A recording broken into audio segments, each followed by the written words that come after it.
Okay. Hold on. Okay, there we go. Hello, everyone. We have Kendrick Wilson here. I told you all he was going to be coming on the show. He wants to drop some receipts on Tamika Mallory. Let me change that up. Okay, there we go. He wants to drop some receipts on Tamika Mallory. Now, I told you all, I sent out the notifications and everything on all of my platforms to let you all know that Kendrick has decided he wants to challenge Tamika Mallory to a debate on my platform. Now, mind you, she has said openly that she will challenge anyone, anywhere, on any platform. So we're going to see if she takes Kendrick up on his offer. So in the meantime, let's go ahead and get into it, Kendrick. You can go ahead and take it from here, and then I'll be bringing up those receipts that you sent me. Okay, Queen. I appreciate you having me on. Before I get into anything, I just want to say you look amazing. You really do look like a Black queen, and I appreciate the platform.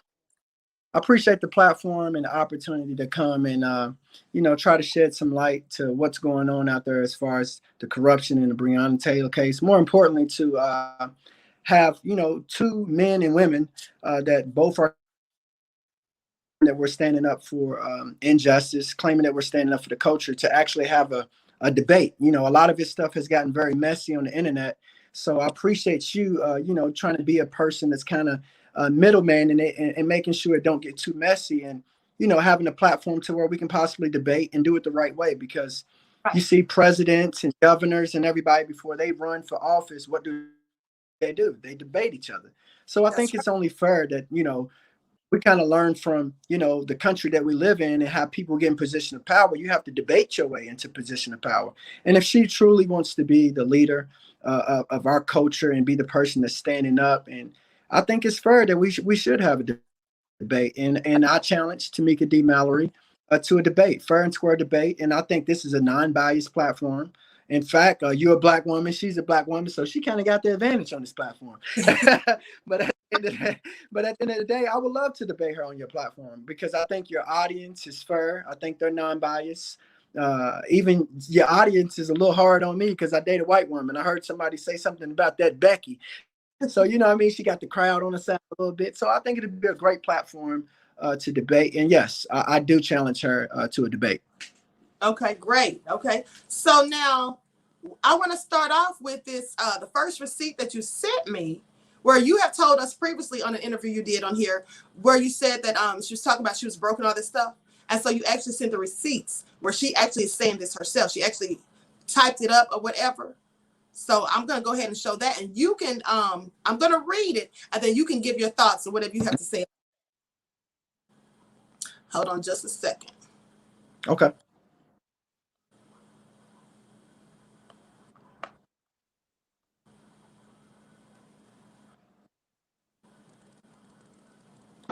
Okay, so I'm going to be sharing my screen so that you all can see this. Everyone in the chat, I'm going to be sharing my screen so that you all can see this for yourselves.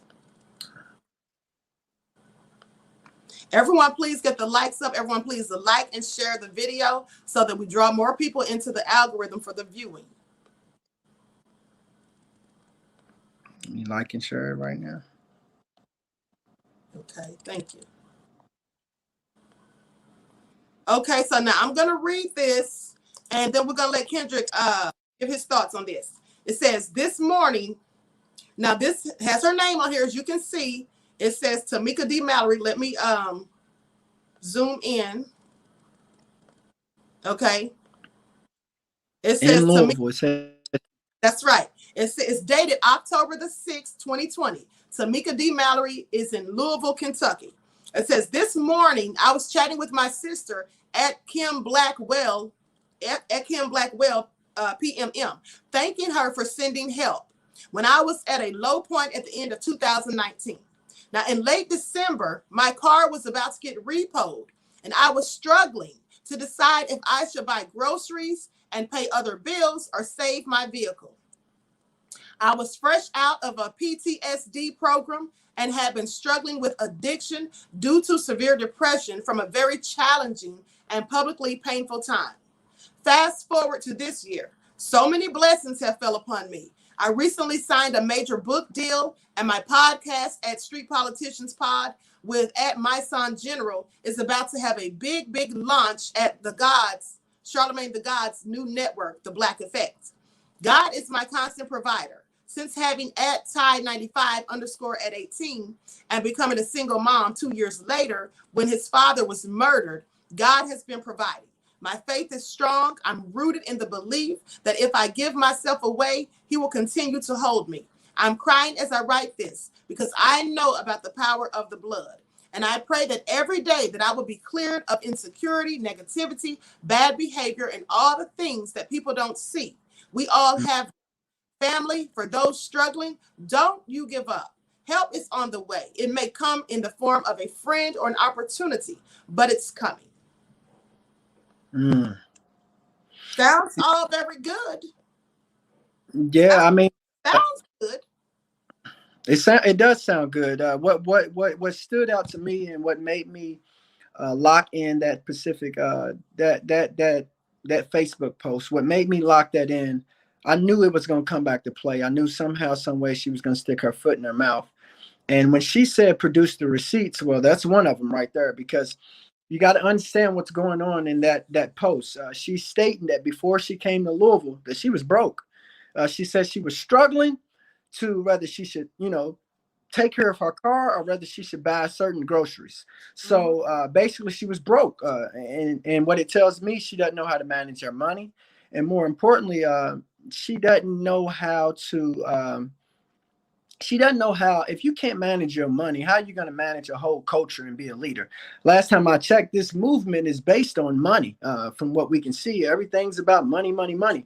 And she couldn't manage her money to the point to where she has money put up to take care of her car and her groceries. So I just want to say this time stamp that she put on it was October 2020, but she was referring to 2019, right before she came to Louisville in December. So the Women's March is one that her and her group organized, her and the organization organized. And off the Women's March, they pulled in 2.5 million. This is, I believe it was 2018, 17, whenever the Women's March was. And they made a lot of noise, but more importantly, they made a lot of money. How is it that you and your organization, your nonprofit pulled in 2.5 million, but here we are in 2019, you don't even have money to pay for your car and your groceries. Right. Something's not adding up right there. Something's not adding up. And then when you look at the paperwork, read the fine print, you'll see that she paid herself, out of the 2.5 million that they made, she paid herself over $70,000. So what I'm saying is, how do you not take $70,000 and be able to have your car taken care of and your groceries? I can see if she said she was possibly about to lose her house or something like that, because her house note's just too much for her. But you said something as simple as a car note and groceries. And for a person that has a job, that's a must. You can't keep the job unless you got the car. You can't survive unless you're paying for the groceries. We're gonna take care of our car note and our groceries. So that was a receipt that I had to pull on her, because something's not adding up with Tamika right there. There's a lot going on in that post. Hold on right there, Kendrick, because before you go any further, I want to play something that someone else had to say about her and several other people like Benjamin Crump, I'm sorry. But so that people know this isn't just you saying these things or thinking these things about her. Hold on 1 second. Now let me pull this receipt up, because someone sent me this today also.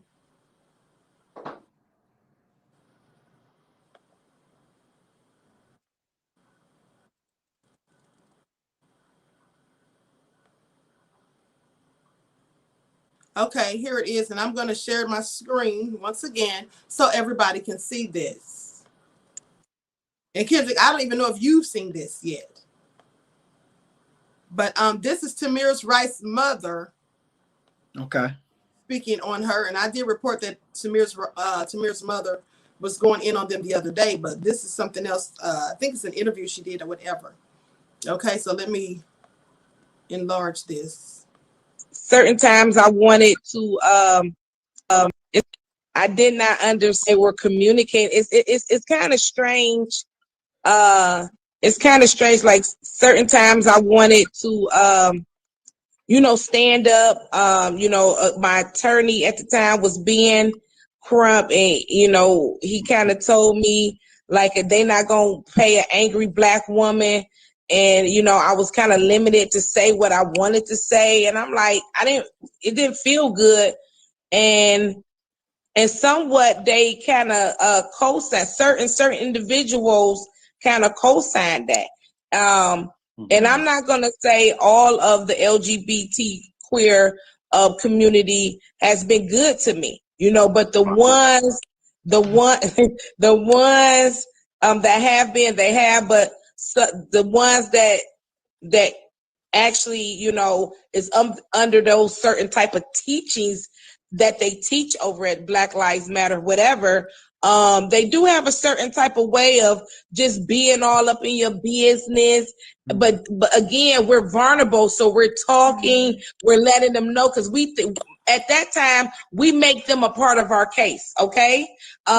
Because, you know, we're looking for guidance, and at that time they're working with the attorney to to collab on whatever rally, whatever protest, whatever press conference that the person should be doing. And that's why you see Tamika Mallory, Ben Crump, and Sean King at these protests, because they have taken over for the family. Especially in George Floyd, there's no mother and father. But in Breonna Taylor's case, the mother is there. She doesn't say very much. And I don't think we heard from the father. So it's kind of strange, because they hound you so much. Like, I don't even really believe that Tamika, and I'm gonna give you an example. I don't even believe Tamika Palmer is controlling her pages when it comes to Facebook and Instagram. Like, she's not controlling. That is not the work of, if you go to Instagram, look at Tamika Palmer page. That is not the work of a mother. Look at my page. She said a lot right there, Queen. She said a whole lot. And no, I hadn't heard that. Heard that. She said a lot of things, and I would like to touch base on those things, because she spoke a lot. See, this, I need y'all to understand, this is what and I'm going to use the word Black woman, but a woman, a mother, period. This is what a mother, period, sounds like, that's lost her kids to police violence. This is what you're supposed to sound like. This is how you're supposed to speak, not filter, and not afraid to say what's on your mind. I think more importantly, before we dissect what she said, we need to understand the sounds and the texture of this woman's words versus a Tamika Palmer. We haven't heard anything, damn near nothing, come out of Tamika Palmer's mouth. When I heard her speak, I heard her say something about some voting, which pissed me off, because I'm like, are you serious? Your daughter just got killed months ago, and you talking about we need to get out and vote because Breonna can't? So that's how you're going to... So let me just say this to Miss Rice, man. I've never met her. I've never spoke to this woman. I truly appreciate you. I'm willing to stand with you with your tragic event if possible, because this is a woman right here that's truly been through it. And now she's not only hurting off the back of her son's death, she's hurting off the back of how these leeches, see, people are calling them leaders. I call them leech. They're leeches. These people are leeching off the death of that woman's kid. Yep. Now, Tamika wants to be technical and say, well, I never said his name or such and such. Bottom line is, your whole organization is built off the back of people like Tamir Rice's death. That's simple. And for her to say, I think she even went as far as saying she's never met that woman. How do you not extend your hand to go meet this woman? But yet you standing with Breonna. I mean, you standing with Breonna Taylor. And there was speculation, because we all didn't know. The way the story got spent, that Breonna was some drug dealer and all that. Now, things have got cleared up. But at the end of the day, when the story came out, why would you rush to some drug dealer, allegedly, because that's what we was told, but then some innocent kid, and you've been practicing, she said she's been practicing, she's been doing this work since she was 15 years old. So you mean to tell me you just skipped over the fact that this young boy was killed? This innocent kid? This kid was innocent. What no... flat out innocent. How do you not go meet his mother? Exactly. You doing activist work, probably out of all the Black people that's been killed. I think Tamir Rice might have been the most innocent one out of all of them. He was a kid playing with a toy. Exactly. And you don't go extend your hand and just go out. Like, if I'm activist, I'm not waiting on the mother to accept. I'm gonna go force myself on her. I'm going to knock on her door. Like, if she don't answer the door, it's on her. But I'm at your door with, hey, how you doing? I'm here on behalf of Until Freedom. We heard what happened to your son. This is absurd, y'all. It's sickening. It's disgusting. And I would like to know, at some point, we got to be able to bridge the gap. Who's paying these people? Is it the lawyers? Or is Until Freedom getting money out of whatever the family gets? Because, first of all, their organization is pretty big now. They got a decent amount of members now. Who's paying these people? Where's the money coming from? Because they're making more than some donations. Right. Somebody is 100% telling them, hey, we're going to pay you this. There's some promise somewhere. Where's the promise with the money coming from? Is it from the lawyer? Is it settlement? Where's it coming from? Exactly. And what did they do with that $90 million that they made in 2020 with Black Lives Matter? Come on, man. This is absurd. Like when I first listened to, I think it was Michael Brown's father came out and said they wanted the 20 million. I was just like, man, what is going on? 20 million. And then I got to breaking it down. I'm like, yeah. They done made 90 million. You do deserve at least 20 million. Exactly. And don't you, let me tell you something, Kendrick. And here's another thing too. Now, I was the one who exposed them when I found out they made $90 million in just 2020 alone.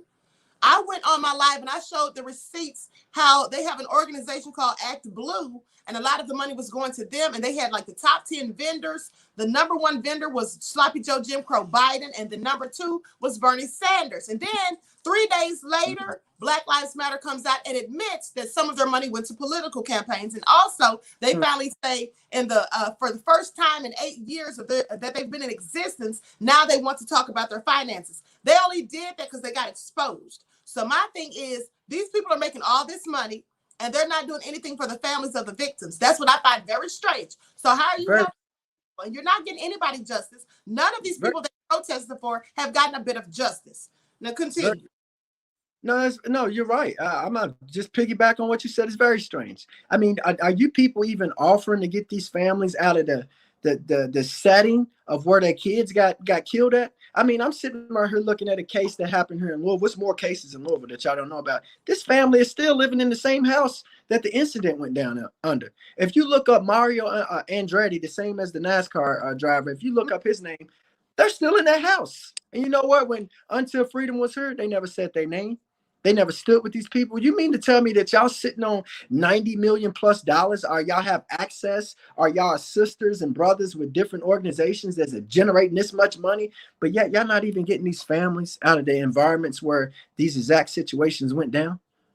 It's just disgusting, y'all. It's just disgusting. You know how much 90 million is? I heard Tamir Rice's mother is trying to open up a center. I guarantee you 90 million could help out with this center. I guarantee you her center probably, if at most, probably $1 million. Don't she deserve it? I mean, they should give her something, definitely, if they're for the people. They should give her everything. Because what you give her is not for her. That's not for her pocket. That's for a community center that's going to sit in the neighborhood and prevent things like this from happening. See, this is what I don't understand. They got all this money for a solution. All this money for a solution. But they put none of the money into prevention. At some point, we got to start pumping the money into prevention. That's right. That's right. This woman, her plan, not to cut you off, but Miss Tamir Rice's plan, her Miss Rice's plan is to prevent this from happening again. That's what her community center is for. Right. It's a place for kids to play. Prevention, not solution. Prevention. Mm-hmm. And they should be giving the family of the victims, they should be giving them some form of compensation, because we see that these people have not gotten any justice in all these years. They have been struggling. They have themselves become community activists and leaders. And they, unlike the ones who are pocketing and monetizing